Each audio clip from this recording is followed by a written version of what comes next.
इनके घर को और इनकी फील्ड्स को, यानी कि जहां पर भी इनका खेती वेती थी, सबको उड़ा दिया, सबको तहस नहस कर दिया। इससे पहले कि बच्चा जान पाता है, ही accepts it as naturally as his father. वो भैया इस गरीबी को ऐसे ही एक्सेप्ट कर लेता है जैसे उसके पिता ने उस उम्र में कर लिया होगा।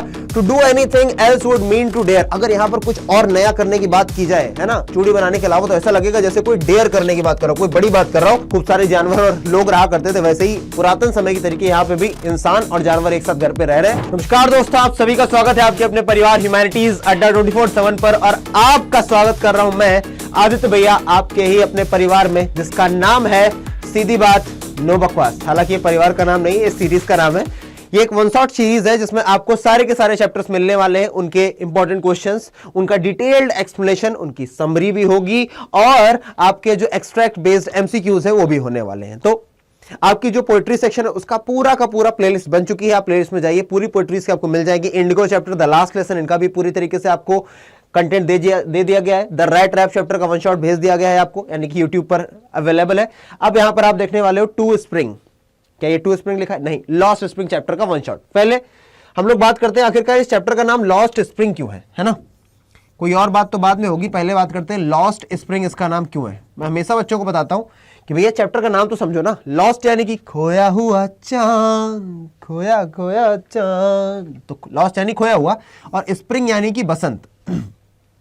अब अगर लॉस्ट का मतलब है खोया हुआ, खोया हुआ, वो वाला खोया नहीं जो पनीर में पड़ता है, ठीक है, और स्प्रिंग का मतलब क्या हो गया? बसंत। तो क्या इस चैप्टर के कहने का मतलब हुआ खोया हुआ बसंत? नहीं।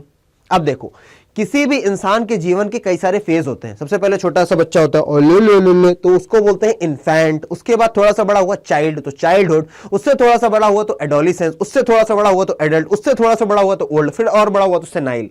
उसी तरीके से किसी भी व्यक्ति के जीवन का सबसे स्वर्णिम समय कौन सा होता है? उसका चाइल्डहुड। तो यहां पे स्प्रिंग को रिलेट किया गया है चाइल्डहुड से,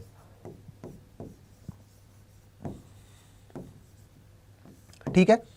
स्प्रिंग को किससे रिलेट किया है? चाइल्डहुड से, यानी कि खोया हुआ बचपना। इस चैप्टर का एक्चुअल मीनिंग है खोया हुआ बचपना। चलिए समझ गए हैं, तो अब शुरू करते हैं चैप्टर की समरी से। सबसे पहले हम क्या देखने वाले? Summary of the chapter Lost Spring. Chapter number 2 है आपका, आप सभी जानते हैं।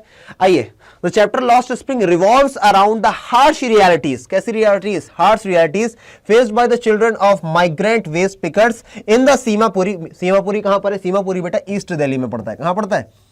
ईस्ट दिल्ली साइड में, ठीक है ना, east Delhi. A slum on the outskirts Delhi, ठीक है ना, जो कि एक स्लम एरिया पड़ता है, यानी कि काफी झुग्गी झोपड़ी वाला स्थान है, जहां पर काफी सारे माइग्रेंट्स हैं, यानी कि एक जगह छोड़ करके दूसरी जगह रहने चले जाते हैं जो लोग, उनको हम माइग्रेंट्स बोलते हैं। साथ ही साथ आप ये भी देख रहे हो, children of migrant waste pickers. Waste pickers यानी कि रैक पिकर से कचरा उठाने का कार्य करते हैं। द ऑथर, ऑथर कौन है इनकी? अनीस जंग जी है। इनकाउंटर्स, अभी हम लोग ऑथर के बारे में भी पढ़ेंगे, लेकिन पहले समरी। समरी एक चैप्टर की क्या होती है? ट्रेलर की बराबर होती है। तो पहले ट्रेलर देखते हैं, फिर पूरी मूवी देखेंगे। तो द ऑथर अनीस जंग इनकाउंटर्स साहिब एंड मुकेश। इस चैप्टर के दो प्रोटैगनिस्ट हैं, एक का नाम है साहिब, दूसरे का नाम है मुकेश। ये दोनों के दोनों बड़े इंपॉर्टेंट है। Two boys who belong to the untouchable caste. किससे बिलोंग करते हैं? अनटचेबल, यानी कि जो नहीं बोलते भैया कि जिस छुआछूत, जिस कौन सी अनटचेबल, यानी क्या बोल सकते हो? अस्पृश्य। शुद्ध हिंदी में बोले तो अस्पृश्य जनजाति से, जिसे आप छू नहीं सकते हो। Of waste pickers. Waste pickers यानी कि रैक पिकर, जो कचरा उठाने का काम करते हैं।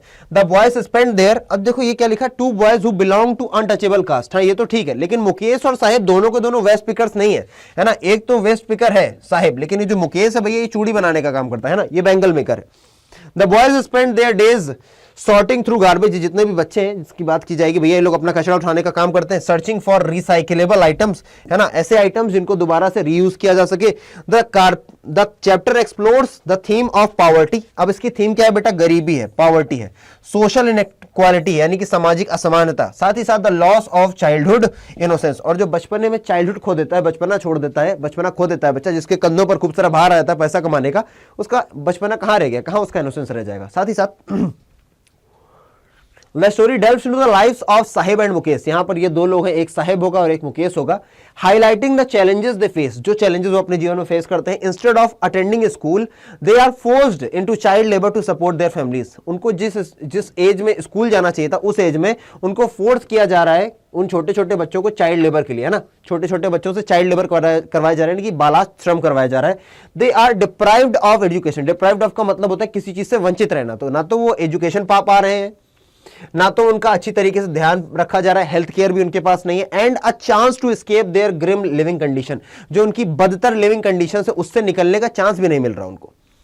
Through their interactions with the author, जब वो बात करते हैं साहिब और मुकेश, शेयर देयर एस्पिरेशंस, क्या बनना चाहते हैं, उनकी ड्रीम क्या है, and the bitter reality of their life, और उनके जीवन की जो कड़वी सच्चाई है वो भी वो बताते हैं। They express their desire for education, और वो ये भी बताते हैं कि वो पढ़ना चाहते हैं, एंड बेटर अपॉर्चुनिटीज, और बेटर अपॉर्चुनिटीज भी चाहते हैं। यर्निंग मतलब क्या बोलते हैं भैया, जो बहुत ज्यादा लालसा कर रहे हो, yearning for a chance to escape the cycle of poverty that has entrapped him, और वो बहुत ज्यादा तड़प रहे हैं कि किस तरीके से इस गरीबी के चंगुल से बाहर निकल करके जा सके। This chapter touches upon the issues of child marriage as Sahib's sister was married of a young age. It sheds light on the oppressive cultural norms and tradition that perpetuate inequality and deny children their rights. साथ ही साथ Lost Spring serves a powerful commentary on the systematic issue of poverty, गरीबी पर, discrimination पर यानी कि भेदभाव पर, lack of access to education पर, साथ ही साथ जो मार्जिनलाइज कम्युनिटीज है उनको शिक्षा नहीं मिल पा रही, इन सभी बातों पर एक बहुत ही बढ़िया कमेंट्री ये चैप्टर क्या करता है, रिप्रेजेंट करता है। It calls for great awareness and it seeks, calls for का मतलब इट आस्क, ये मतलब जो भी देख रहे हैं, जो भी पॉलिटिशियंस हैं, जो भी बड़े लोग इस चैप्टर को पढ़ रहे हैं, it calls for greater awareness and action to address these क्या लिखा है, societal challenges and give every child a chance at a brighter future. ठीक है जी, चलिए आगे बढ़े। तो यहां तक आपने क्या देख लिया, यहां तक आपने देख लिया पूरा का पूरा समरी। अब बहुत सारे आप में से ऐसे बच्चे होंगे जो हमसे हमेशा बोलते रहते हैं भैया राइटिंग सेक्शन के लिए कोई वीडियो बना दो। तो राइटिंग सेक्शन के लिए बेटा प्लेलिस्ट पर जाओ, वन शॉट है, कुछ ही दिनों पहले बना था, बहुत जल्दी ये लाखों में व्यूज हो जाएंगे इसमें, यानी कि बहुत ज्यादा हेल्पफुल है। इसमें कमेंट्स पढ़ो जाकर के, बच्चे बता रहे हैं कि ये बहुत अच्छी तरीके से मैंने क्लियर करा दिया है। ठीक है ना, मैंने पूरी कोशिश की, 2 घंटे का वीडियो है, यही देख लेना जाके class 12 board exam 24 complete writing section in 1 video. और वाकई में लिखा है ना 18 नंबर कहीं नहीं जाने देंगे, कहीं नहीं जाएंगे अगर आप इस सेशन को पूरी तरीके से देख ले तो। फॉर्मेट से लेकर के everything you will get to know in this particular session, playlist में आपको मिल जाएगा राइटिंग सेक्शन के लिए। चलिए अब हम लोग चैप्टर की ओर बढ़ चलते हैं। अब देखेंगे इसका एक्सप्लेनेशन, और किसके द्वारा, इनके आदित्य भैया के द्वारा। चलिए शुरुआत करते हैं चैप्टर का। उससे पहले बात करते हैं देवी जी की।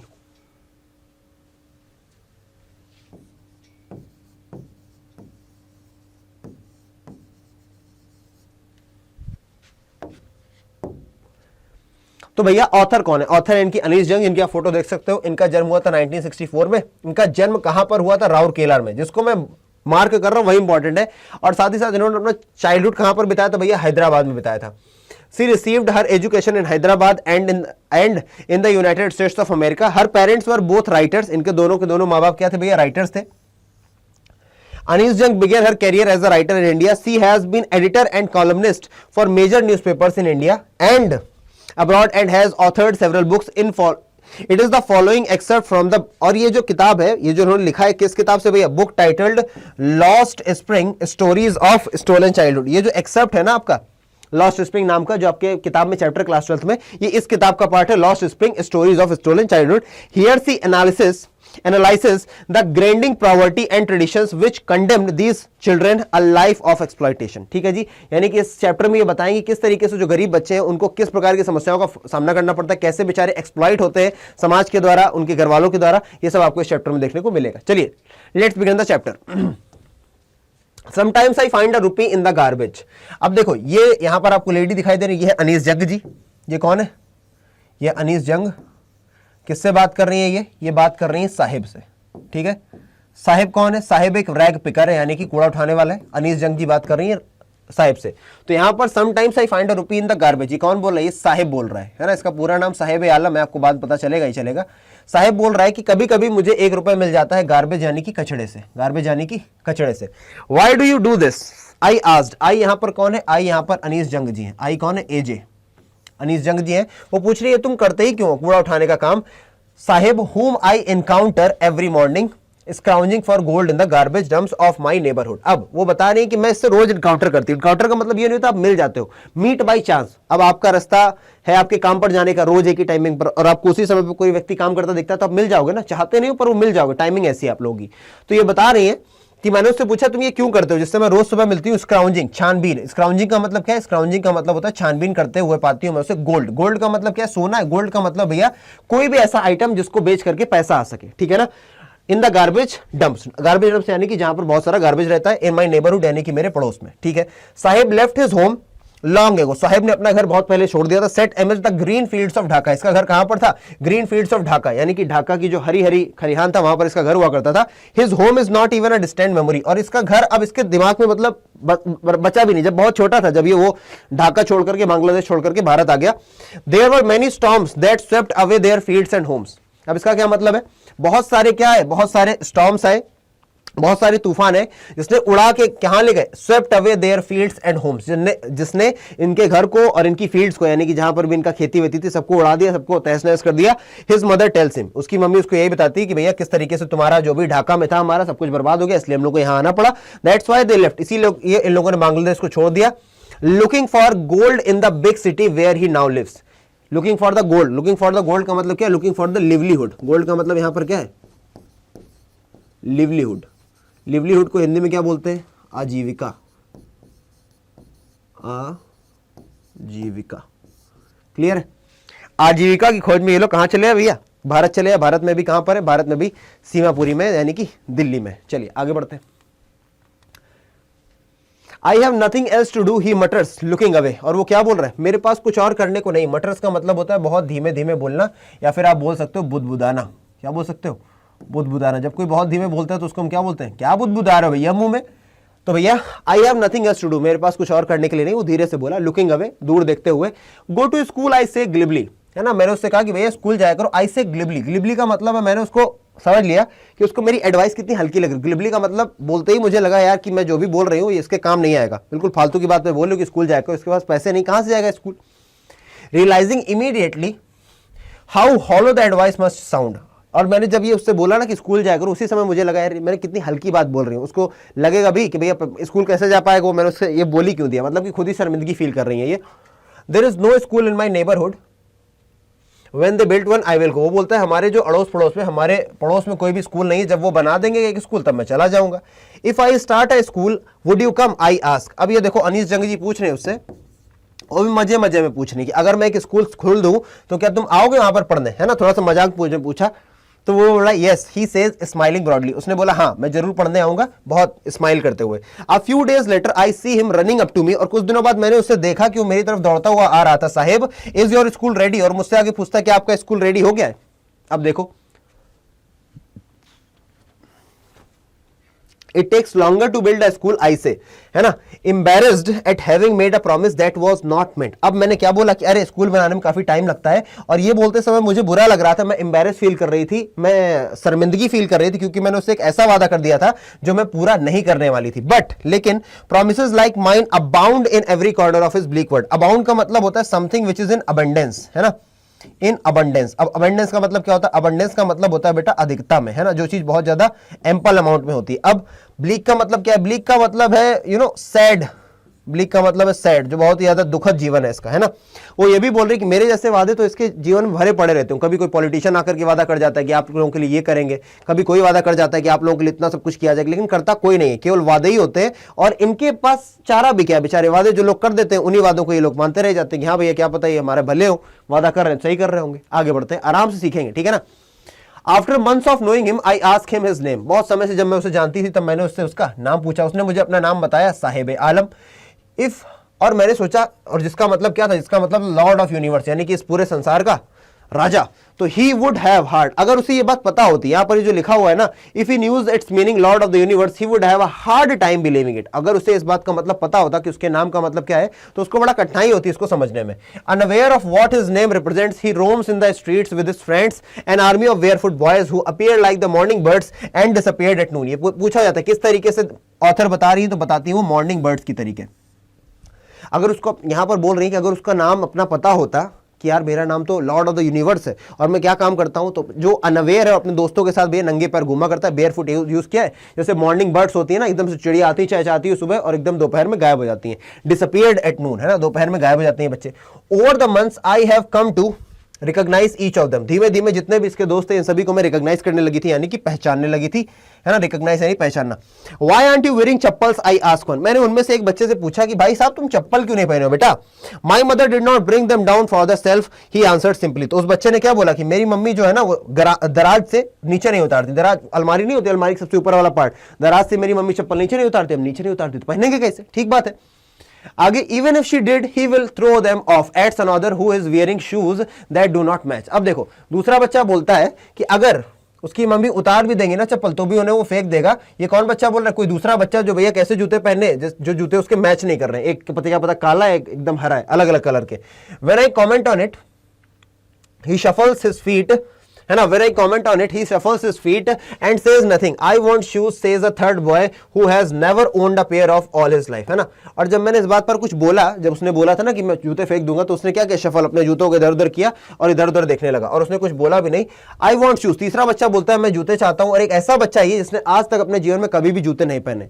Travelling across the country I have seen children walking before barefoot, है ना। अब वो बता नहीं कि जब मैंने क्या ट्रेवल किया है इस पूरी कंट्री में, तो मैंने देखा है बहुत सारी जगहों पर बच्चे नंगे पैर घूमा करते हैं सिटीज में, ऑन विलेज रोड्स, है ना, गांव की सड़कों पर। It is not lack of money, ये कोई पैसे की कमी वाली बात नहीं है, but a tradition to stay barefoot is one explanation.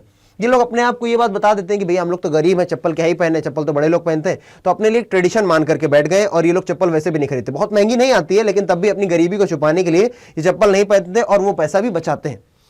I wonder this is only an excuse to explain away a perpetual state of poverty. Perpetual का मतलब होता है एवरग्रीन। उनको लगता है कि ये जो बात है ना कि ये लोग चप्पल नहीं पहनते, एक ट्रेडिशन मान लिया है, तो एक ऐसा एग्जाम्पल है, एक ऐसा बात से अपने आप को ये लोग मना रहे हैं कि जिससे कि अपनी परपेचुअल यानी कि कभी ना खत्म होने वाली गरीबी की स्थिति को छुपा सके। आई रिमेंबर अ स्टोरी, अभी अपनी स्टोरी याद आ रही है किसको, अनीस जंग जी को। आई यहां पर कौन है, ऑथर है, ऑथर को एक स्टोरी याद आ रही है। अ मैन फ्रॉम द उदुपी, है ना, उनको एक स्टोरी याद आ रही है एक बच्चे की। A man from the Udupi once told me, बता रही कि एक आदमी था उदुपी का जिसने मुझे बताया था एज अ यंग बॉय, जब वो छोटा बच्चा हुआ करता था, he would go to school, वो स्कूल जाता था, पास्ट एन ओल्ड टेंपल, जब स्कूल जाता तो रास्ते में उसको एक मंदिर भी मिला करता था, where his father was a priest, जहां पर उसके पिताजी क्या थे, एक संत महात्मा हुआ करते थे। यानी कि बेसिकली वो महंत नहीं होते जो किसी जगह पर काम हम करते हैं, पंडित पंडित का। He would stop briefly at the temple and pray for a pair of shoes, और वहीं पर वो जाकर के थोड़ी देर रुक जाया करता था और क्या करता था, जूते की मांग करता था। भगवान हमको प्लीज जूते गिफ्ट कर दो, है ना, भगवान प्लीज हमको जूते दे दो, ऐसे करके वो भगवान जी के सामने जाकर के बोला करता था। आगे आगे भैया 30 years later, 30 सालों बाद, आई विजिटेड हिज टाउन, मैंने फिर से उसका टाउन, वो जो शहर था, फिर से मैं वहां पर गई और उस टेंपल के पास भी गई, which was now drowned into an air of desolation. Desolation का मतलब क्या है, डिसोलेशन का मतलब है डिस्ट्रक्शन, है ना, वो पूरी तरीके से डिस्ट्रक्ट हो चुका है, पूरी तरीके से बर्बाद हो चुका है जो मंदिर था। इन द बैक यार्ड, लेकिन उसके पीछे, where lived the new priest, जहां पर अभी नया क्या बोलते हैं पंडित रहते थे, पंडित जी रहते थे। देयर और red and white plastic chairs, वहां पर लाल और सफेद कलर की प्लास्टिक चेयर्स थी। जब मैं दोबारा गई वहां पर, a young boy dressed in a grey uniform, और वहां पर एक जवान लड़का था जो ग्रे यूनिफॉर्म पहने हुआ था। वियरिंग क्या है, वेयरिंग सॉक्स एंड शूज, और क्या क्या पहने था भैया, सॉक्स भी पहने था, मोजे भी पहने था और जूते भी पहने था। अराइव्ड पैंथिंग, पैंथिंग यानी कि हाँफता हुआ आया। And through his bag on the folding bed, और उसने फोल्डिंग बेड पर अपना क्या कर दिया, बस्ता पटक दिया।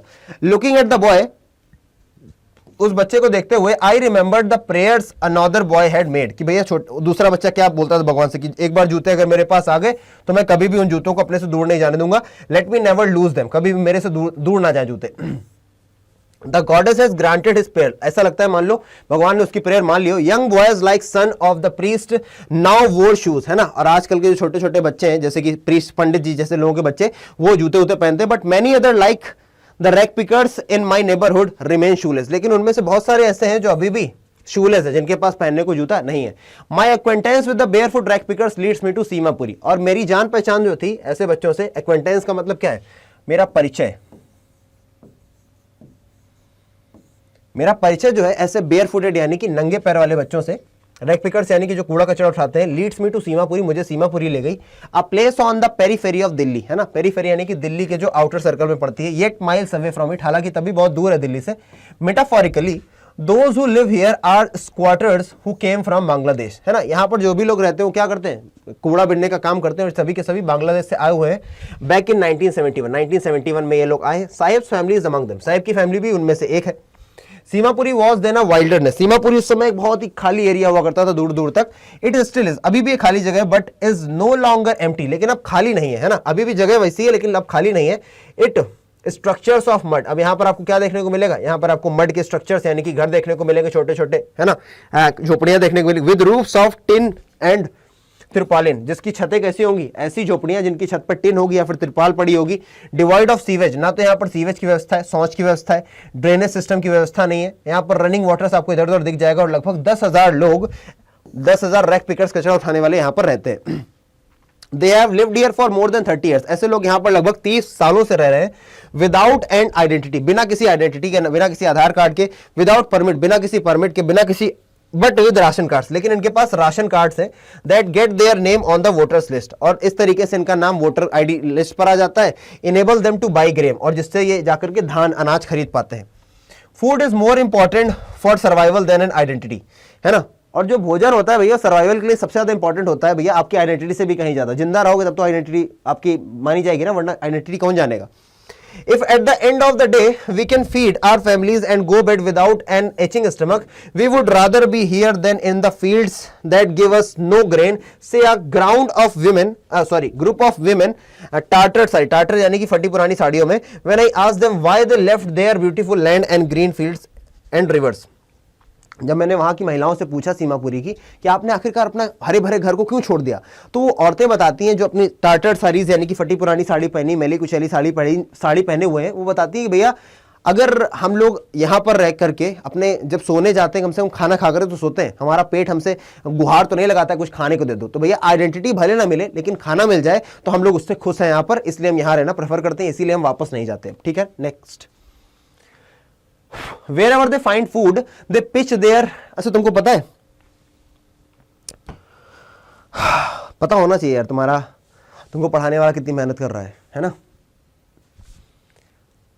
इस समय रात का बज रहा है भैया 1:26, ठीक है, घड़ी दिखाएं, रात का 1:26 हो रहा है। हम 10 बजे से रिकॉर्ड कर रहे हैं, 10 से 11, 11 से 12, 12 से 1, 1 से 1:30, समझ रहे हो। रिकॉर्ड करने का मतलब है जब लाइव क्लास में कोई बच्चा नहीं, मेरे सामने कैमरा है, ठीक है, मुझे पता है कि मुझे कोई नहीं सुन रहा है इस समय, मैं सिर्फ तुम्हारे लिए रिकॉर्ड करता जा रहा हूँ, और मुझे एक्चुअली बता रहा हूँ, मुझे नहीं पता कि ये मैं क्यों कर रहा हूँ।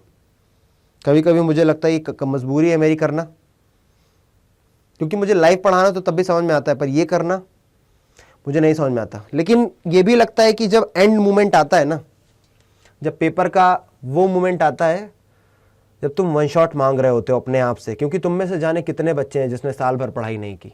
अपने गिरेबान में झांको, ऐसे देखो, ऐसे देखो, खुद से आंखें बंद करके बात करो, तब तुम लोग ऐसे वीडियोस ढूंढते हुए आते हो कि अरे कुछ ऐसा मिल जाए।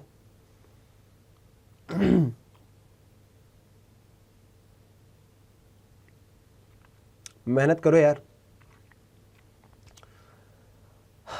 तुम्हारे लिए बहुत कुछ, अपने लिए, अपने परिवार के लिए, तुम छोटे भाइयों बहनों के लिए, बहुतों के लिए हम मेहनत कर रहे हैं। और मैं नहीं कर रहा हूँ यार, पूरी टीचर प्रजाति मेहनत कर रही है। टीचर प्रजाति होती है ना, एक नई प्रजाति है टीचर। तुम्हारा भी भला देखना है उसको, अपना परिवार भी चलाना है, अपने आप का भी ध्यान रखना है, अपने गले का भी ध्यान रखना है। तो भैया पढ़ाई करो, ये मेरी बहुत गुजारिश इस समय कर रहा हूँ मैं, समझ रहे हो, ऐसे गिड़गिड़ाता ना एक भिखारी, उस तरीके से मेरी बात समझना तुम, चाहे उस तरीके से अगर समझना चाहते हो। तुम्हारे घर वाले भी तुमसे गिड़गिड़ाते थक जाते हैं, पर होता है कभी कभी, नहीं होती चीज़ें, हम चाहते हैं हम पढ़ें पर नहीं पढ़ पाते। पर रीस्टार्ट करते रहो, हमेशा नई शुरुआत करते रहो, करना शुरू करो, हार जाओ, फिर करो शुरू, फिर करो शुरू, फिर करो शुरू, करते रहो शुरू। इंसान हो, तुम्हारा धर्म है बार बार शुरुआत करना। अब ये रिकॉर्डिंग में तुम देखते हो मुंह बंद नहीं होता है। अगर मैं 1 घंटा वीडियो बनाऊंगा तो लगातार 1 घंटे तक मुझे बोलना रहेगा। मैं इंग्लिश पढ़ूंगा, फिर उसकी हिंदी बताऊंगा, कुछ वर्ड समझाऊंगा, एक्सप्रेशन समझाऊंगा, ये वो होता रहेगा। इट नीड्स, तुम्हें पता है पेट से एनर्जी निकल जाती है पूरी, पेट खाली हो जाता है एकदम खत्म। ऐसा लगता है पेट में एक एम्प्टी स्पेस बन गया है, ऐसा लग रहा है एक वार्म होल बन गया है, खत्म होता जा रहा है, वहाँ पे सब खींच रहा है, लीवर खींच रहा है, दिल को खींच रहा है। जब तुम 4-5-6 घंटों से लाइव पढ़ाना बड़ी बात नहीं होती, because I will interact with people, वो मुझसे बात करेंगे, मैं उनसे बात करूंगा। पर ऐसे रिकॉर्डिंग करना, इट्स रियली वेरी हेक्टिक।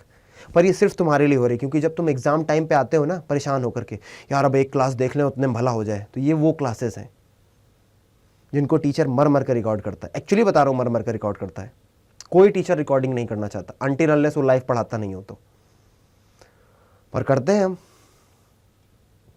तुम ये भी बोल सकते हो व्यूज़ के लिए करते हैं, सब्सक्राइबर के लिए करते हैं, तुम्हारे अलग अलग दृष्टिकोण हो सकते हैं। हालांकि व्यूज़ भी मिलते हैं, सब्सक्राइबर भी मिलते हैं, ऐसा नहीं है, ये भी उसका एक पहलू है। लेकिन ज़्यादा बड़ा मोटिव क्या है? ज़्यादा बड़ा मोटिव है तुम्हारे मार्क्स, क्योंकि तुम्हारे मार्क्स आए तो उससे तुम्हारा फ़ायदा, उसके साथ मेरा फ़ायदा, कि तुमने हमसे पढ़ा था। तो अल्टीमेटली तुम मेहनत करोगे, हम मेहनत करेंगे, तो हम दोनों का ही फ़ायदा है, तुम्हारा भी मेरा भी। तो मेहनत करो। चलो वापस पढ़ाने पे आते हैं, वरना तुम कहोगे वन शॉट में भी ज्ञान दे रहे हो गुरुजी। चलो, Wherever they find food, they pitch their tents, है ना, जहां पर भी उनको खाना मिल जाता है ये अपने टेंट्स को गाड़ देते हैं। That become transit homes, और ये उनका कुछ समय के लिए घर बन जाता है। Children grow up in them, बच्चे वहां पर बड़े हो जाते हैं, becoming parents in survival, और बड़े होकर के भैया पेरेंट्स बन जाते हैं वहीं पर सर्वाइव करते करते। And survival in Seemapuri means rag picking, और अगर आपको सीमापुरी में रहना है तो कचरा कचरा कहना है, rag picking. Through the years, पिछले कुछ सालों में, through the years it has acquired the proportions of a fine art, है ना, कचरा बिनना एक तरीके की आर्ट हो गया है यहाँ पे लोगों के लिए। Garbage to them is gold, garbage इन लोगों के लिए गोल्ड है। यहाँ पर गोल्ड क्यों बोला गया समझो।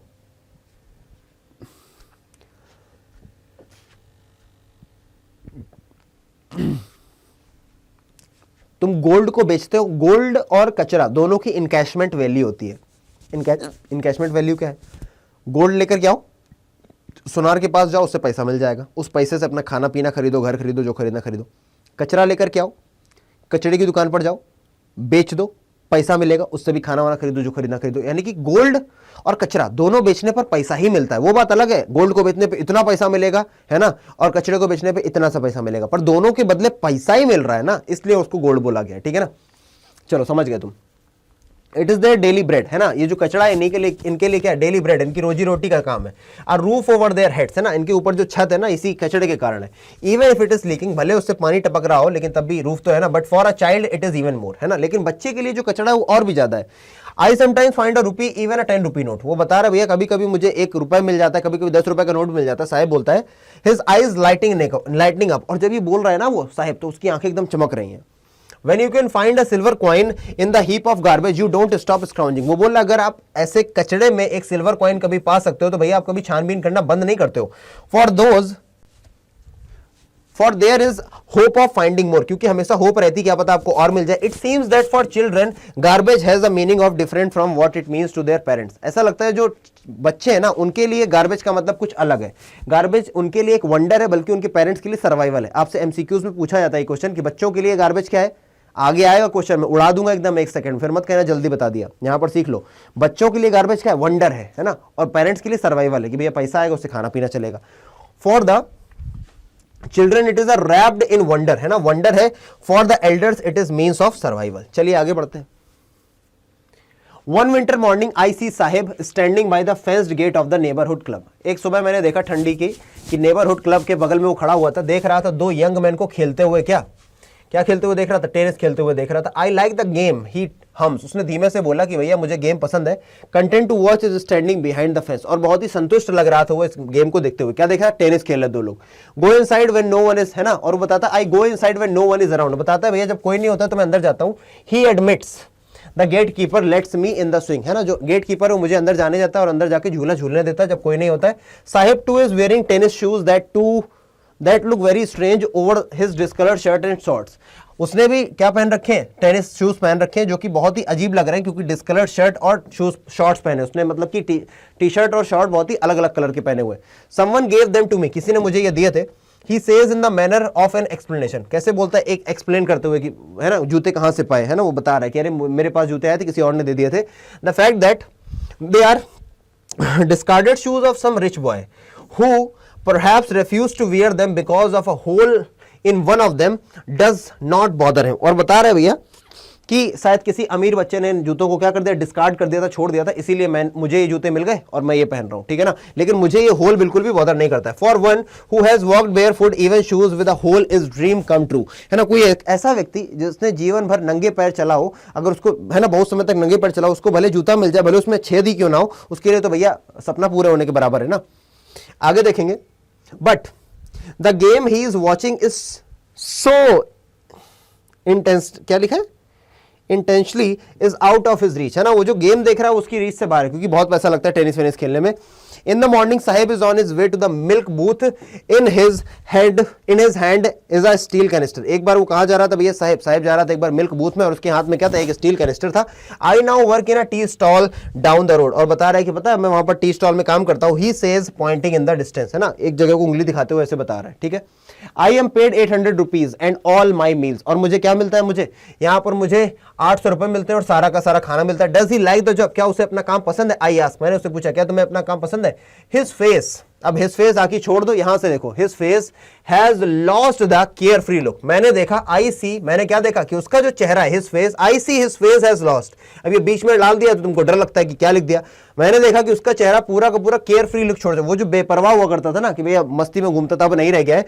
The steel canister seems heavier than the plastic bag he would carry so lightly over his shoulders. The bag was his. The canister belongs to the man who owns the tea shop. Sahib is no longer his own master. अब यहां पर बता रहे हैं उसके हाथ में क्या है, उसके हाथ में कैनिस्टर है, और ये कैनिस्टर किसका है, ये कैनिस्टर उस टी, वो जो दुकान की टपरी उसके मालिक का है, और उसके हाथ में एक झोला है। अब ये कैनिस्टर ज्यादा भारी हो गया है, क्योंकि भैया अब वो उससे क्या एक तरीके से गुलामी कर रहा है, वहां पे जाके काम कर रहा है। भले 800 रुपए मिल गए, लेकिन अब उसके पास उसकी खुद की इच्छा नहीं रह गई है, अपनी मर्जी से कुछ नहीं कर सकता है। इसीलिए यहां पर लिखा है the bag was his, the canister belongs to the man who owns the tea shop, और उससे पीछे लिखा था steel canister seems heavier than the plastic bag. Plastic bag से भारी लग रहा था उसका स्टील कैनिस्टर, क्योंकि अब वो दूसरे के भैया कर्तव्यों के मारे, बोझ के मारे दबा हुआ है, इसीलिए अपनी मर्जी का कुछ नहीं कर सकता। Sahib is no longer his own master, अब जो साहिब है अपनी मर्जी का मालिक नहीं है। यहां पे आपका पार्ट 1 ऑफ द स्टोरी खत्म हो जाता है, क्योंकि मैंने आपको बताया यहां पर 2 पार्ट है। पहले पार्ट में आप बात करोगे साहिब की, और दूसरे पार्ट में आप जिस बच्चे की बात करोगे उस बच्चे का नाम होने वाला है मुकेश। तो यहां पर आपने पार्ट 1 खत्म कर दिया है, अब हम देखेंगे part 2। I want to drive a car, Mukesh insist on being his own master. साथ ही साथ I will be a motor mechanic. अब ये मुकेश कौन है, दूसरी हमारी कहानी का हीरो कौन है, ये बंदा कौन है भैया, मुकेश। मुकेश क्या बोल रहे हैं, मुकेश क्या बोल रहा है कि I want to drive a car, कि वो एक कार को ड्राइव करना चाहता है, और Mukesh insist on being his own master. अभी आपने देखा ये जो बंदे थे नो लॉन्गर ओन हिज, है ना, अपने अब ओन मास्टर नहीं रह गए, इन्होंने एक जगह काम करना शुरू कर दिया तो अपने ओन मास्टर नहीं रह गए, यानी कि अपनी मर्जी के मालिक नहीं है। अब जो चाहते हैं वो नहीं कर पाएंगे। कौन, ये जो हमारे साहिब बेटा थे, लेकिन यहाँ पर जो हमारे मुकेश बाबू हैं ये अब कर लेंगे। चलिए, do you know anything about cars, मैंने पूछा, यानी कि अनीस जंग ने पूछा क्या तुम कुछ भी जानते हो कार्स के बारे में। तो I will learn to drive a car, तो उसने कहा भैया कि हाँ मैं सीख लूंगा कार के बारे में, कैसे ड्राइव करते हैं। साथ ही साथ looking straight into my eyes, मेरी सीधी सीधी मेरी आंखों में देखते हुए बोला कि हाँ मैं कार चलाना सीख लूंगा, यानी कि उसके अंदर जोश दिख रहा है कि हाँ यार ये सीख लेगा, इसके अंदर वो जज्बा दिख रहा है।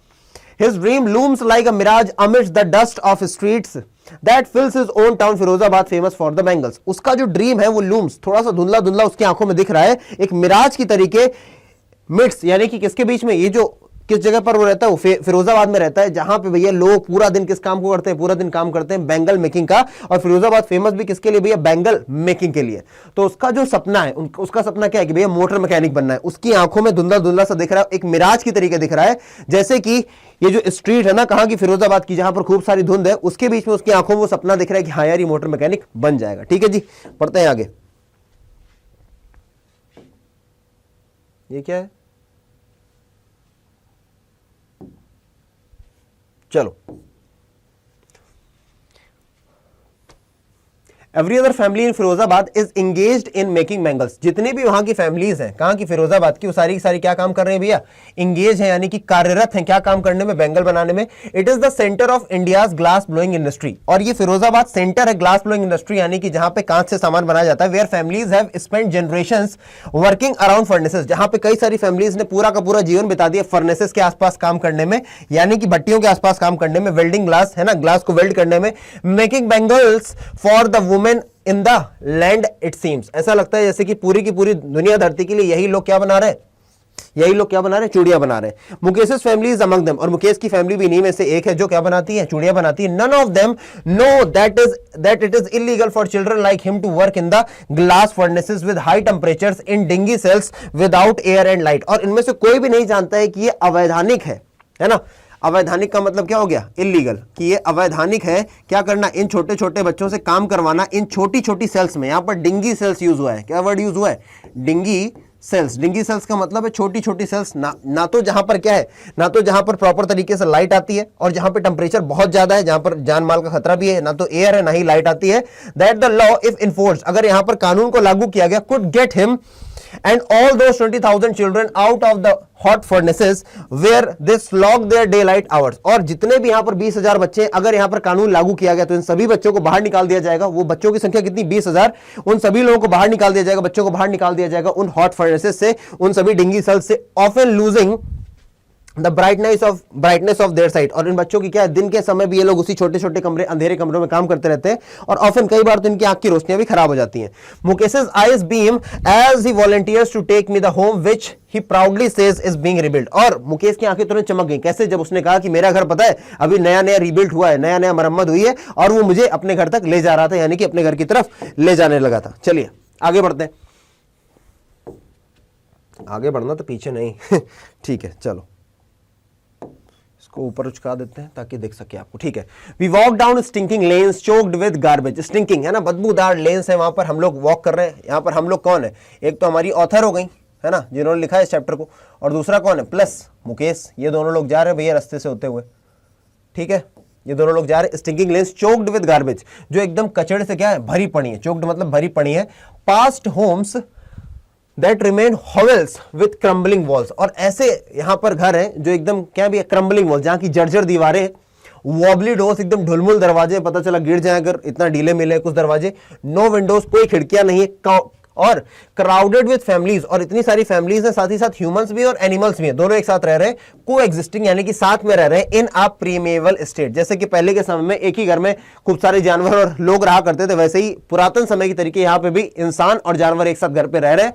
ही stops at the door of one such house, और वो रुक गया जाकर के इन्हीं में से किसी एक घर के सामने जाके, bangs a wobbly iron door with his foot, और लात मार देता है अपने गेट को अपने पैर से, क्योंकि भैया काफी मजबूत है और वो लोहे का है, तो उसको वॉबली डोर को लात से मार देता है और वो खुल जाता है। एंड पुशेस इट ओपन, और फिर उसको धक्का देके खोलता है।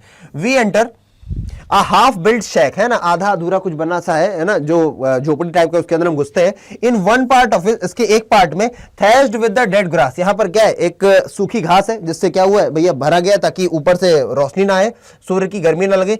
Is a firewood stove over which sits a large vessel of sizzling spinach leaves, और वहीं पर क्या रखा हुआ भैया, एक बड़ा सा अंगीठी लगी हुई है, उस अंगीठी के ऊपर क्या रखा है, एक बड़ा सा पात्र रखा है। लार्ज वेसल का मतलब बड़ा सा पात्र, बड़ा सा बर्तन रखा हुआ है, और उसमें सिजलिंग स्पिनच है। स्पिनच जब वो नहीं गरम गरम हो रही होती है तो उसके ऊपर सीटी सीटी की आवाज निकलती है ना, थोड़ा सा, जब तुम कभी पत्ते वाली सब्जियों को गरमाना तो धीरे धीरे से उससे हल्की फुल्की आवाज निकलती है, वही बोल रहे हैं सिजलिंग स्पिनच। स्पिनच यानी कि पालक की पत्तियां रखी है। On the ground in large aluminium platter, और वहीं पर जमीन पर लार्ज खूब बड़े से एल्यूमिनियम की थाल में क्या रखा है, आर मोर चॉप्ड वेजिटेबल्स, खूब सारी कटी हुई सब्जियां रखी हैं। अ फ्रेल यंग वुमेन, फ्रेल का मतलब क्या होता है, फ्रेल का मतलब होता है वीक, यानी कि हिंदी में बोले तो कमजोर, और वहीं पर एक कमजोर महिला बैठी हुई है। Young women is cooking the evening meal, है ना, शाम का खाना बना रही फॉर द होल फैमिली, पूरे परिवार के लिए। Through eyes filled with smoke, भले उसकी आंखों में क्या भरा पड़ा है, स्मोक यानी कि धुआं पड़ा है। सी स्माइल्स, वो मुस्कुरा रही है। She is the wife of the Mukesh elder brother, और वो कौन है, मुकेश की एल्डर ब्रदर की बहन है, सॉरी मुकेश की एल्डर ब्रदर की बीवी है, बहन नहीं है, माफ करना यार। अब आपसे क्वेश्चन पूछा जाता है कि ये जो महिला खाना बना रही थी कौन है, मुकेश की मदर है, मुकेश की सिस्टर है, मुकेश की वाइफ है, या फिर मुकेश की भाभी है, तो आपको बताना पड़ेगा भैया कि उसकी एल्डर ब्रदर की वाइफ है, ठीक है, सही आंसर ये हो जाएगा। Not much older in years, हालांकि उम्र में बहुत ज्यादा बड़ी नहीं है। She has begun to command respect as the bahu, the daughter in law of the house, already in charge of 3 men, her husband Mukesh and their father. और इस छोटी सी उम्र में ही वो पूरे घर में कैसे इज्जत पाने लगी एज अ बहू, है ना। इन 3 लोगों का भैया काम संभाल रही है, इन 3 लोगों का उसने जिम्मा उठा रखा है। किसका किसका, मुकेश का, मुकेश के पति का, क्या बोल रहा हूं मैं, मुकेश का, मुकेश के पिता का, और मुकेश के बड़े भाई का, ठीक है। आगे बढ़ते हैं। When the older man enters, gently withdraws behind the broken wall and brings her veil closer to her face. और जैसे ही ओल्डर मैन यानी कि उनके ससुर कमरे में आते हैं या फिर घर में आते हैं तो धीरे से क्या करती है, पीछे चले जाती है एक दरवाजे के, withdraws behind the broken wall, है ना, जो टूटी हुई दीवार उसके पीछे चली जाती है, and brings her well, well का मतलब क्या है, अपना दुपट्टा, है ना, और अपना दुपट्टा अपने मुंह के सामने लेकर के आ जाती है, क्लोज टू हर फेस, अपने चेहरे के सामने। क्लियर? बढ़ते हैं आगे। Every other family in Firozabad is engage. अरे यार पीछे क्यों जाता है ये आगे जाने की बजाय? चलो, हाँ जी। एज कस्टम डिमांड, जैसा कि आप देखते हो संस्कार या फिर जो रीति रिवाज होते हैं कि daughter in law must veil their faces before male elders, कि भैया जो हमारी बहुएं होती हैं उनको अपने जो ससुर लोग होते हैं उनके सामने क्या करना पड़ता है भैया, दुपट्टा डालना पड़ता है।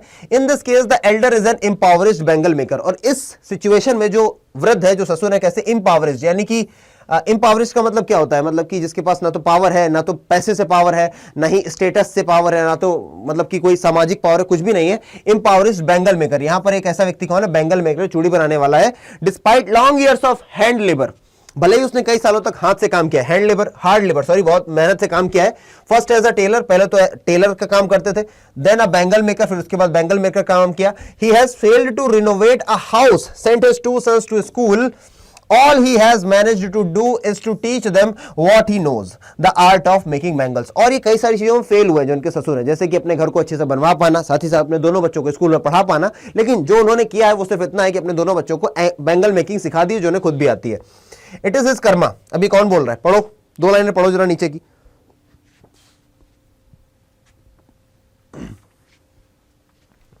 इट इज इस करम, गाना याद आया, ये है तेरे करम, कभी खुशी कभी गम, मेरे करण अर्जुन आएंगे। तो यहीं पे माता जी हैं जो उनकी पत्नी है, जो ससुर की पत्नी यानी कि सास है जो भैया किसकी, मुकेश की भाभी की। तो क्या बोल रहे, it is his karam, his destiny, says Mukesh's grandmother. Mukesh की ग्रैंड मदर कहती भैया इनकी यही करम है, इनकी यही डेस्टिनी है, यानी कि यही भाग्य है।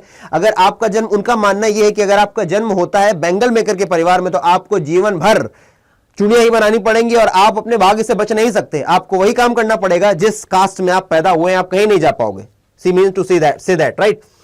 Who has watched her own husband go blind, जिसने देखा है उसके खुद के पति को बूढ़ा होते हुए, with the dust from the polishing the glass of bangles, है ना, वो जो बैंगल्स की, अरे यार जो बैंगल्स की पॉलिश होती है ना, उससे आंखों में क्या होते हुए देखा भैया, लोगों को अंधा होते देखा है।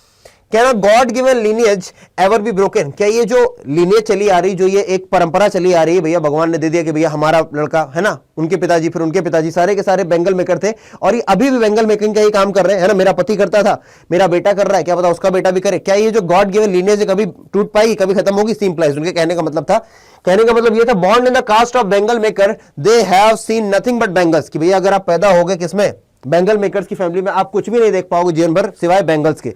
इन the house, in the yard, घर में, यार्ड में, इन एवरी अदर हाउस, हर किसी घर में, every other yard, every street in the Firozabad, हर एक स्ट्रीट में, हर एक जगह आपको क्या देखने को मिलेगा, सेम चीज देखने को मिलेगी। और वो क्या है, वो सेम चीज है, वो सेम चीज क्या है भैया बताओ, वो सेम चीज है चूड़ियां।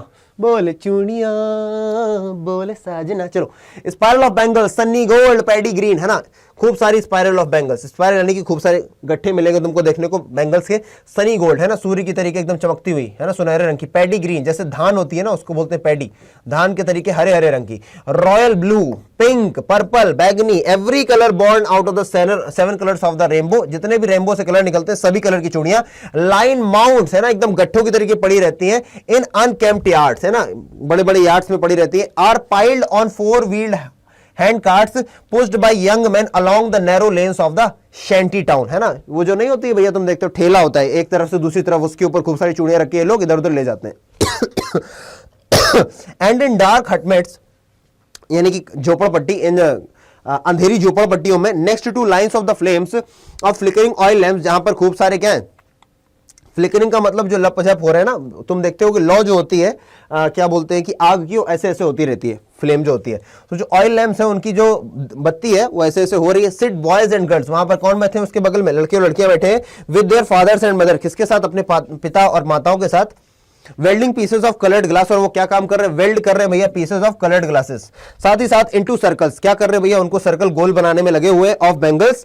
There eyes are more adjusted to the dark, उनकी आंखें किसके लिए एडजस्टेड है, अंधेरे के एडजस्टेड है, than to the light outside, है ना, बाहर की लाइट से ज्यादा उनको अंधेरा पसंद आने लगा है, क्योंकि वो आधे से ज्यादा दिन यहीं पर काम करते रहते हैं।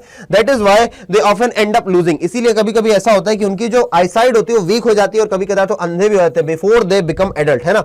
उनके एडल्ट होने से पहले, उनके बड़े होने से पहले उनकी जो आई साइड होती है पहले से ही खराब होना शुरू हो जाती है, यहां पर ये कहने का मतलब है। ठीक है, आगे बढ़ते हैं। सविता, अब यहां पर ये क्वेश्चन पूछा जाता है सविता कौन है, तो Savita a young girl in the drab pink dress, drab का मतलब थोड़ा सा फटी पुरानी, थोड़ी सी पुरानी टाइप की उसकी येलो सॉरी गुलाबी कलर की ड्रेस है। Sits alongside and elderly woman, किसके बगल में बैठी है, एक महिला के बगल में बैठी है जो कि एल्डर है, उससे ज्यादा बड़ी है उम्र में। क्या कर रही है, सोल्डरिंग पीसेस ऑफ ग्लास, है ना, उसको क्या कर रही है, घिसने का काम कर रही है, सोल्डरिंग कर रही है ग्लास की। As her hands move mechanically like the tongs of a machine, और उसके हाथ इतनी तेज तेज काम कर रहे हैं ना जैसे कि मशीन के दो क्या हो भैया, मशीन के दो फलक हो जो काम कर रहे। टोंग्स का मतलब ऐसे चिमटा भी होता है, लेकिन जैसे मशीन के दो हाथ नहीं काम करते उतनी तेजी काम कर रही है। आई वंडर, अब आई यहां पर कौन है, अनीस जंग सोच रही है, if she knows the sanctity, sanctity का मतलब होता है पवित्रता, मैं सोच रही हूं क्या वो पवित्रता के बारे में जानती होगी इन चौड़ियों की जो पूरे दिन वो बनाती रहती है, क्योंकि ये जो चूड़ी है ये सिंबलाइज करती है किसी भी भारतीय महिला के सुहाग को, किसी भी भारतीय महिला के ऑस्पिशियसनेस को इन मैरिज, है ना, जो पवित्रता है शादी की, जो सुहाग है उसको रिप्रेजेंट करती है। It will dawn on her suddenly, किसी एक दिन आ जाएगी भैया चूड़ियां उसके हाथों में भी। When her head is draped with a red well, जब उसके सर पर भैया एक लाल दुपट्टा आ जाएगा। हर हैंड्स डाइड विद, है ना, और जब उसके हाथ में भैया लगा दी जाएगी क्या, mehndi, and red bangles rolled on to her wrist, और जब लाल लाल चूड़ियां उसके हाथों में पहना दी जाएंगी। She will then become a bride, तब वो क्या बन जाएगी, एक दुल्हन बन जाएगी। Like the old woman beside her who became one many years ago, है ना, like the old woman beside her, जैसे कि एक वृद्ध महिला है उसके बगल में बैठी, who became one many years ago. She still has bangles on her wrist, अभी भी उसके हाथों में क्या है भैया, रिस्ट में बैंगल्स है। But no light in her eyes, लेकिन अभी भी उसकी आंखों में कोई भी लाइट नहीं, कोई चमक नहीं है। एक वक्त शेर भर खाना भी नहीं मिलता, खाना खाया, है ना, वो महिला क्या बताएगी भैया, हमको एक वक्त ढंग से खाना भी नहीं मिलता। से says in a voice drained of Joy, एक ऐसी आवाज में बोल रही है जिसमें जॉय नहीं है, जो बिल्कुल भी खुशहाली वाली आवाज नहीं है। She has not enjoyed even one meal in her entire lifetime, उसने अपने पूरे जीवन में एक टाइम का ढंग से खाना भी नहीं खाया है। दैट्स व्हाट शी हैज रीप्ड, ये है जो उसने भैया पाया है, जो अपने जीवन में उसने काटा है। बोलते हैं ना भैया जो बोगे वही काटोगे, ये काटा है उसने। Her husband an old man with a flowing beard, और उसका हस्बैंड जो है उसकी भैया बड़ी बड़ी दाढ़ी है ना, थोड़ा वृद्ध है, उम्र में ज्यादा बड़ा है, उसकी ऐसी उड़ती हुई दाढ़ी है।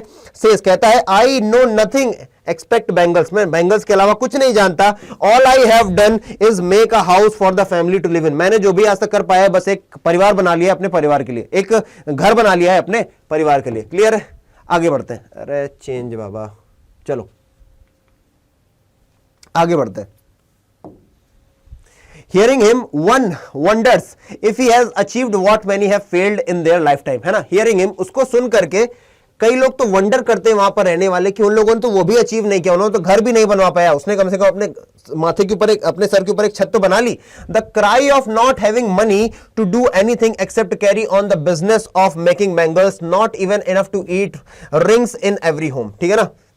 अब इन सभी का रोना क्या है कि भैया इनके पास पैसा नहीं कि कोई नया बिजनेस खोल सके, इसीलिए लगातार क्या कर रहे हैं, बस बैंगल बनाते रहते हैं, ठीक है ना। The young man echo the lament of their elders, echo का मतलब क्या होता है, ये जो जितने भी आज जवान लोग हैं अपने बुजुर्गों की तरीके अब उन्हीं का दर्द दलाते रहते हैं कि जो उनके साथ हुआ वही गलत हमारे साथ हुआ, तो वही चीज रिपीट हो रही है, एक तरीके से स्पाइरल बन गया है और ये कभी खत्म नहीं होगा, ऐसे चलता रहेगा। तो little has moved with time it seems in Firozabad, years of mind numbering toil, mind numbing toil का मतलब क्या होता है, बहुत सालों से जो माइंड नंबिंग, जो दिमाग को शून्य कर दे, नंब का मतलब क्या होता है, शून्य कर दे, टॉयल का मतलब होता है hard work, have killed all initiative and the ability to dream, इन सभी के अंदर अब कोई इनिशिएटिव लेने, कोई नई काम शुरू करने की क्षमता नहीं बची है ना, वो एबिलिटी नहीं बची कि अभी सपने देख सके अपने लिए, कुछ नहीं बचा है। Why not organise yourself into a cooperative, मैंने इनसे बोला, अनिश जंग ने इनसे क्या बोला कि तुम लोग क्यों नहीं काम कर लेते हो जाके कॉर्पोरेटिव में, है ना, प्राइवेट जॉब क्यों नहीं करते। I ask a group of young people, young men who have fallen into the vicious circle of middlemen who trapped their fathers and forefathers. मैंने उन लोगों से पूछा जिनके पिताओं को और जिनके फोरफादर्स यानी कि और भी उनके पूर्वजों को मिडलमैन, ये जो बिचवनिये होते हैं ना, जो दलाल होते हैं, उन्होंने इंट्रैप कर दिया था, मतलब कि किसी नौकरी के बहाने उनको पागल बना दिया था और कुछ नहीं दिया था अल्ट में। आगे बढ़ते हैं। Even if we get organise, वो बोल क्या रहे हैं, भले हमारी नौकरी लग भी जाए, वी आर द वंस, हम ही लोग वो होंगे जिसको पुलिस पकड़ करके डाल देगी जेल में, हमको पीटेगी, है ना, खींच करके ले जाएगी जेल, और हमारे ऊपर किसी ऐसी चीज का भैया इल्जाम लगा देगी जो हमने किया भी नहीं होगा। ये वो बताते हैं देयर इज नो लीडर, हमारे बीच में कोई लीडर नहीं है, ऐसा कोई भी नहीं है जो हमें हेल्प कर सके, जो हमें नया रास्ता दिखा सके, नई तरीके से सोचना सिखा सके। इनके जो फादर्स है वो उतने ही थके हुए हैं जितने कि ये लोग हैं। दे टॉक एंडलेसली, और ये लोग लगातार स्पाइरल में बात करते रहते हैं, किस तरीके से गरीबी ने इनको घेर रखा है, किस तरीके से ये लोग परेशान हो रखे हैं। Listening to them I see two distinct words, है ना, इनको देख करके मुझे दो दुनिया दिखाई दे रही है। One of the family caught in the web of the poverty, burdened by the stigma of caste in which they are born, the other a vicious circle of the sahukars, the middlemen, the policemen, the keepers of law, the bureaucrats and the policemen। दो दुनिया कौन सी दिखाई दे रही, एक वो दुनिया जो कहते हैं भैया ये तो हमारी किस्मत है, अब अगर हम इस परिवार में पैदा हो गए तो भैया हमको जीना पड़ेगा, और दूसरे वो लोग जो ये कहते हैं भैया मिडिल मैन है, पुलिस मैन है, ये जो बनते हैं ना रखवाले कानून के, यही लोग हैं जिन्होंने हमको क्या कर रखा है, परेशान कर रखा है, और हमको आगे नहीं बढ़ने दे रहे हैं। ये आपसे क्वेश्चन पूछा जाएगा कौन है जो इनको परेशान करे, तो आप बताओगे। अब आगे देखते हैं, together they have imposed the बैगन, sorry Together they have imposed the baggage on the child that he cannot put down। और इन सभी ने मिल करके बच्चे के ऊपर क्या डाल दिया, बोझ डाल दिया है जो बच्चा खुद अब आगे नहीं खींच पा रहा है। Before he is aware, इससे पहले कि बच्चा जान पाता है, he accepts it as naturally as his father। वो भैया इस गरीबी को ऐसे ही एक्सेप्ट कर लेता है जैसे उसके पिता ने उस उम्र में कर लिया होगा। To do anything else would mean to dare। अगर यहां पर कुछ और नया करने की बात की जाए, है ना, चूड़ी बनाने के अलावा, तो ऐसा लगेगा जैसे कोई डेयर करने की बात कर रहा हूं, कोई बड़ी बात कर रहा हूं। And daring is not part of his growing up. और इन बच्चों को, यहां के लोगों को डेयरिंग यानी कि साहस करना नहीं सिखाया जाता। When I sense a flash of it in Mukesh, जब मैं देखती हूं डेयर करने की क्षमता, भले वो बेंगल में कर, भले इतनी परिस्थितियों से घिरा हुआ है, फिर भी वो बनना चाहता है क्या, एक क्या बनना चाहता है, मोटर मैकेनिक। तो मुझे लगता है कि यार आई एम चीयर, तो मैं खुशी मिलती कि यार इसके अंदर कम से कम एक झलक तो दिखाई दे रही है मुझे डेयर की। I want to be a motor mechanic, he repeats, बार बार कहता है मैं मोटर मैकेनिक बनना चाहता हूं। He will go to garage and learn, वो जाएगा गराज सीखने और सीख जाएगा। But the garage is a long way from his home, जो गराज है उससे बहुत उसके घर से बहुत दूर है, तो कहता मैं चल करके जाऊंगा। ही इंसिस्ट, वो बोलता है do you also dream of flying a plane. तो मैंने उससे पूछा क्या तुम हवाई जहाज उड़ाने का भी सोचते हो। ही सडनली साइलेंट, वो एकदम से शांत हो जाता है, कहता नहीं।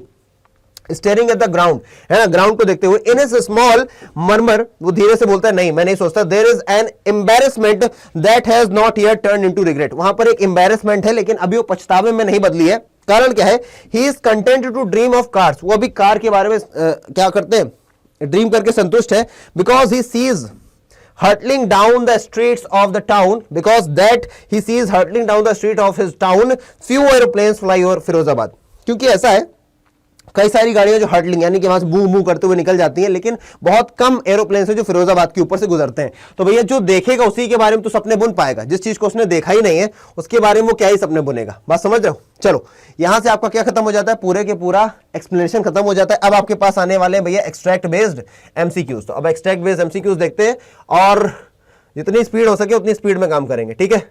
चलो, और यहां पर बड़ा प्यारा सा काम हो गया है, वाओ, चलो कोई बात नहीं। Now let's begin with the MCQ questions. और इसमें आप लोग कोशिश करना कि मैं जब क्वेश्चन दिखाऊं तो उसके बाद आंसर पहले खुद देना और उसके बाद मेरा आंसर देखना, क्योंकि मैं थोड़ा स्पीड में चलूंगा ताकि ये वीडियो ज्यादा लंबा ना हो जाए, इसीलिए पहले ट्राई जरूर करना। अगर मेरा आंसर देखते हुए जाओगे तो कोई फायदा नहीं होने वाला है, मैं अभी बता दे रहा हूं, ठीक है। चलो लेट्स गेट स्टार्टेड। अब यहां पर आपके पास आ गया क्वेश्चन नंबर 1। क्वेश्चन नंबर 1 क्या बोल रहा है भैया, अरे ये क्या हुआ, चलो कोई बात नहीं, इसका यूज कर लिया जाएगा। क्वेश्चन नंबर 1 बोल रहा है who is the author of lost spring. आप सभी को पता है भैया इनके ऑथर कौन है, अनीस जंग। Option number D is absolutely correct, ठीक है, क्लियर है सभी को। चलिए नेक्स्ट क्वेश्चन देखते हैं। क्वेश्चन नंबर 2 है आपके पास, this story is an excerpt from, किसका अंश है, किस किताब का अंश है ये। तो भैया आपको बताना है ये किताब, ये जो आप पार्ट पढ़ रहे हो किसका अंश है, यानी कि किस किताब का। तो किताब का नाम है भैया lost spring stories of stolen childhood. Next question देखेंगे। क्वेश्चन नंबर 3 बोल रहा है what does the author analyse in the story. Author story में क्या एनालाइज करते हैं। तो ऑथर एनालाइज करते हैं poor children and their exploitation, है ना। इसका सही आंसर क्या हो जाएगा, option number C, poor children and their exploitation. Next question देखते हैं, question number 4, What is the central theme of the story? Lost spring. तो भैया pitiable poor children and their lost childhood. Option number A is absolutely correct. फिर देखेंगे what forces the children to live in a life of exploitation. Option number B, extreme poverty. Next question is question number 6. According to the author, what was garbage for the parents? Parents के लिए garbage क्या था? Parents के लिए means of survival था, और वहीं बच्चों के लिए क्या था? एक वंडर था। अगला क्वेश्चन देखते हैं, हु वाज साहिब? साहिब कौन था? एक रैग पिकर था। Option number C. What was Saheb looking for? Saheb ढूंढ क्या रहा था? गोल्ड ढूंढ रहा था, यानी कि सब कुछ गोल्ड में आ गया, सिक्का जो भी ढूंढ रहा है, everything included in the gold. Question number 10 is asking you, is Sahib happy working at the tea stall? नहीं, वो खुश नहीं है, भले पैसा कमा रहा है लेकिन फ्रीडम नहीं। तो option number D is absolutely correct. Question number 11 देखते हैं, why did Sahib Alam not go to school? Sahib Alam आखिरकार स्कूल क्यों नहीं जाता था? इंटरेस्टेड नहीं था, पैसा नहीं था। Option number B is absolutely correct here. Question number 12 is here, which is saying what is the meaning of Saheb Alam? We all know lord of the universe. Question number 13 is asking where was Saheb employed? So Saheb was employed at a tea stall in Seemapuri. Option number A is absolutely correct. Question number 14, why is the author calling garbage as gold in the story? Because of its encashment value. आप gold को बेचो, आप क्या बोलते हैं कचड़े को बेचो, दोनों को बेचने पर क्या मिलता है? पैसा मिलता है। थोड़ा कम अलग बात है, लेकिन मिलता पैसा ही है। Next question is here, question number 15 is asking what do the boys appear like to the author in the story? Morning birds. Option number C. Question number 16 is asking name the birth place of the author. आप सभी को पता है, Rourkela. Option number D. Next, what does the little Lost Spring, अच्छा what does the title Lost Spring symbolise? तो Lost Spring बोले तो lost blooming childhood, यानी कि बच्चों का जो खिलता हुआ चाइल्डहुड है वो खो गया इन सभी का। Question number 18 asking you, Sahib held from, कहां से आता था? ग्रीन फील्ड्स ऑफ ढाका से। नेक्स्ट क्वेश्चन आपसे पूछ रहा है, why did Sahib go through garbage dumps? क्यों जाता था? इसलिए जाता था ताकि उसको पैसा मिल सके, सिल्वर कॉइन, रुपी मिल सके, 10 rupee note, all of these. Option number D is absolutely correct. 20 बोल रहा है, why did Saheb leave his house? आखिरकार साहिब ने अपना घर क्यों छोड़ दिया? Because of the storm swept away his house and field, क्योंकि स्टॉर्म ने क्या किया? उसके घर और उसकी पूरी फील्ड्स को उड़ा दिया। Option number A is absolutely correct. 21 is asking what force Saheb to be a rag picker? गरीबी ने, है ना, people acute poverty. Option number D is absolutely correct. Next question is here, where is Seemapuri? Seemapuri कहां पर है? सीमापुरी है ईस्ट दिल्ली में। Question number 23 is asking why did Saheb leave Dhaka? तो साहिब ने ढाका लीव किया था because of lack of enough food, because of lack of resources. Option number A is absolutely correct. Who are responsible for the poor condition of the bangle makers in Firozabad? कौन है? तो भैया bureaucrats है, society है, parents है, bureaucrats है। Option number C.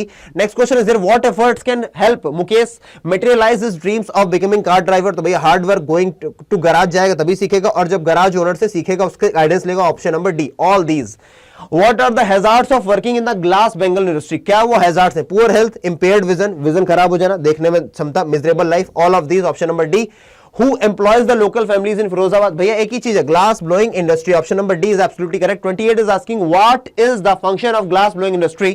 To make windows, to make doors, to mold glass and make colorful bangles. Option number D, which is saying भैया glass को मोड़ना और फिर उसके बाद कलरफुल बैंगल्स यानी चूड़ियां बनाना। 29 is asking what makes the working conditions of the children worst in the glass industry? High temperature, dazzling and sparkling of welding lines, everything. Option number D. Next question, what excuse do the rag pickers give for not wearing chappals? क्या excuse देते हैं? Tradition, not interest, mothers don't give, सभी के सभी, all of these. Who is Mukesh? Mukesh कौन है भैया? Rag picker है? नहीं, bangle maker. Option number C is here. What are the reasons for the migration of people from villages to city in the lesson? Sweeping of house, nahi, education and employment. Option number C is most appropriate answer here. Next question number 33 asking what compels the workers in Bengal industry of Firozabad to poverty? क्या है जो in workers को Bengal industry को compel करता है poverty के लिए, गरीबी की तरफ? तो bureaucrats and politics, karma theory and society, caste and ancestral profession, ये सभी की सभी चीजें आपको चैप्टर मिल जाएंगी, all of these. The city of Firozabad is famous for bangles. Next question 35, Firozabad is the central of which industry? Glass blowing industry. Option number D is absolutely correct. बिल्कुल simple सा क्वेश्चन। How is the Mukesh's attitude different from that of his family? भैया वो dairying भी है, firm भी है, यानी कि दृढ़ निश्चय भी है, क्लियर भी है अपनी चीजों को लेकर। Option number A is absolutely correct here. What is the means of survival in Seemapuri? Seemapuri में रहना है तो कचरा कचरा कहना। Option number D, rag picking. Question number 38 is here, what is the metaphorical symbol of the Seemapuri in the lesson? That is poverty, गरीबी। Next question is here, what is the Mukesh's dream? Mukesh का dream क्या है? Doctor बनना? नहीं। Merchant बनना? नहीं। रॉगी बनना? नहीं। Motor mechanic. Option number D, शाबाश। Question number 40, I think this is the last question of this session. तो what change did Anis Jung see in Sahib when she saw him standing by the gate of the neighborhood club? अब यहां पर neighborhood club नहीं होना चाहिए था, ये होना चाहिए था, ये क्वेश्चन वैसे इरेडिकेट कर दो, आपको यहां पर ये होना चाहिए था, what change did Anis Jung see in Sahib when she saw him, ये काट दो, when she saw him going to milk booth, है ना, जब वो मिल्क बूथ जा रहा था तब उसके अंदर क्या चेंजेस दिखे, तो भैया उसके अंदर भैया as a lost his freedom, उसने अपना फ्रीडम खो दिया था, यही चेंजेस थे जो उनमें दिखे थे। सो यहां पे आपका सेशन हो जाता है समाप्त। आप लोग लाइक कीजिएगा और अगर आपको ये सेशन अच्छा लगा है तो कमेंट कीजिएगा, अच्छा नहीं लगा है तो बताइएगा, जो भी आपको लगता है आप बताइएगा। अगर आपको वाकई में सेशन हेल्प कर रहा है तो please let me know in the comment section. At last आप सभी का बहुत बहुत धन्यवाद। ऐसे ही मेहनत करते रहिए, पढ़ाई करती रहिए, क्योंकि मेहनत करोगे भैया तभी आगे जाओगे। एंड एट लास्ट जो हमेशा हम बोलते हैं भैया, मेहनत करो, माता पिता का आशीर्वाद अपने ऊपर रखो और भगवान में आस्था बना करके रखो। जय हिंद, मिलते हैं अगले सेशन में।